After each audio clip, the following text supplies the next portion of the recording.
আমার তো মনে হয় প্রত্যেকটা মেয়েরই বৃষ্টি খুব পছন্দ। কিন্তু আমারও পছন্দ ছিল, তবে বিয়ের আগে বেশি পছন্দ ছিল এখনের থেকে। তো আজকে ঘুম থেকে হঠাৎ করে জেগেই দেখতেছি অনেক বৃষ্টি হচ্ছে, আর পেটের মধ্যে মনে হলো যে কিছু খাওয়া দরকার। তো আম্মাকে বললাম, আম্মা বলল যা খুশি তাই মানে খেয়ে ফেলো। তো চলে আসলাম রান্নাঘরে, আমার মেয়েও ঘুমাচ্ছে। তো তত তাড়াতাড়ি সম্ভব করতে হবে। আসসালামু আলাইকুম। আশা করি সবাই ভালো আছেন। আলহামদুলিল্লাহ আমিও অনেক ভালো আছি। নিয়ে আসলাম ছোট্ট একটা ভিডিও নিয়ে, আলুর দম আর পরোটার ভিডিও নিয়ে। আলুর দমটা আসলে আমি আমার মতো করে একদম ঘরোয়া উপায়ে, এমনকি আমি ভিডিও করার জন্য কোনো রকম এক্সট্রা কিছু ব্যবহার করি না।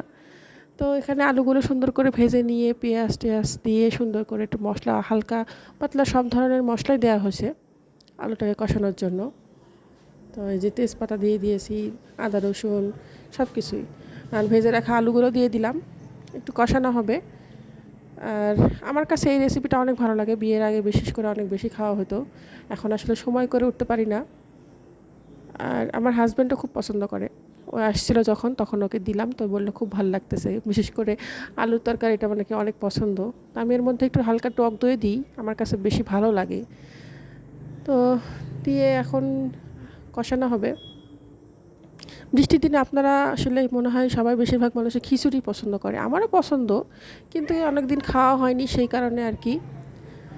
তো এখানে আলুর দমটা তৈরি হচ্ছে, আর এদিকে আমার মেয়ে ঘুমাচ্ছে। যত তাড়াতাড়ি সম্ভব আমাকে এই কাজটা শেষ করতে হবে, এবং ভয়েসটা দিতেও আমার খুব কষ্ট হয়। আর নামানোর আগে হালকা একটু গরম মশলা দিলাম। আর এখানে দেখতেছেন যে পরোটা ভাজা হচ্ছে, আসলে পরোটা আমি বেলতে পারি না খুব ভালো করে, আম্মা বেলে দিছে। তো পরোটাগুলো সুন্দর করে আমি ভাজতেছি। তো এই তো, কেমন লাগতেছে তা জানাবেন সবাই। আল্লাহ হাফেজ। আসসালামু আলাইকুম।